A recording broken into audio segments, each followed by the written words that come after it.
Okay guys, after years and years of fishing, over 40 years, spin casting, and fly fishing, I decided when I have time I'm going to learn the art of fly tying. Don't get sucked into the yes, righty right about fly tying. It's not hard, and you can use it for spin casting too. For example, this lure here, no kidding guys, it's one of the first ones I tied myself. It's a woolly bugger with the colors that I liked.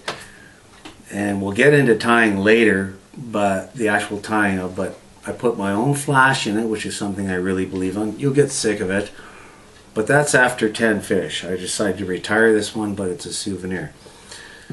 So I thought, okay, how am I going to get into this? And you walk into a fly shop, and there's fly tying vices for 140, 200, and they'll tell you you need this and you need that, and it has to turn upside down. What I decided on was this kit here. It's from Wapsi.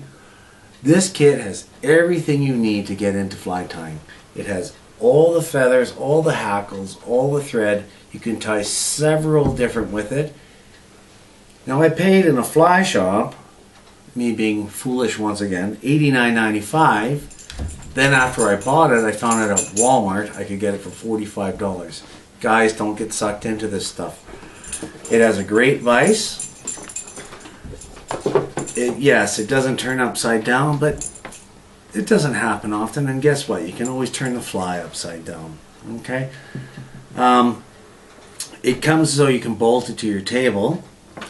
I tried that. I didn't like it because you're sitting back and everything's falling on the floor. So I went in the garage. This is an old miter box. $2.99. All works. I drilled some holes in it for my bobbins and scissors and stuff, and it works great for me. I can even do it in the family room watching TV. The vise is very secure. It comes with a bodkin. We'll get into what all these things do. Hackle pliers. It also came with a great book. Like, you open the box and at first you're intimidated, but when you go through this book, it's step by step. You know, I'm not the best fisherman in the world. I know a lot of guys pretend to be.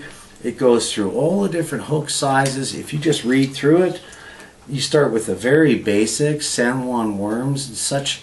You get into woolly buggers, you get into pheasant tail nymphs, and then what happened is all of a sudden I was tying flies that I can't even tie here because I just enjoyed doing it. I ended up buying this book. We'll get into it later, but I just wanted to know more. And then the neat thing is that you can start tying your own flies, your own color patterns. This one this is mine. This is called the Blue Max. And I've never caught a fish on it, but it's sure pretty. Might make a good earring or something, but it'll catch something one day. What got me hooked on fly tying is, yeah, I know you can buy them for $1. I know you can buy them for $5, but they don't have your twist on it. There's always something you'd like to do. What you can do when you're tying flies is start perfecting what you're doing. The first fly I tied by myself was just a simple chromonid.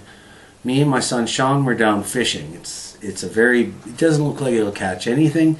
Sean said to me he sees some fish under the dock. We haven't even gotten in the boat yet. Thinking like he was 11-year-old and they're just little fish. And there was a huge rainbow trout under there.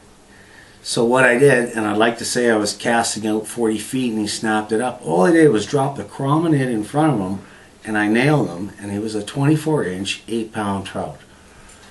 No big play, not even television worthy, but right away I was hooked because I felt the pride in doing a fly that I'd made myself. So this is the way to start. It's a low investment. Decide whether you like it before you start spending hundreds of dollars on it. It'll also keep the wife happy too.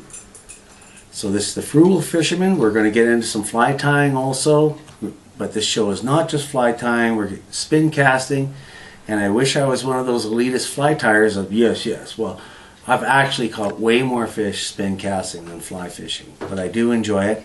And these lures that we're going to get into can cross-reference from spin casting to fly tying. So thank you. This is Frugal Fisherman. You can catch me on YouTube, and I'm starting a Facebook, and I don't know how good this is all going to work out, but thank you very much and have a great day.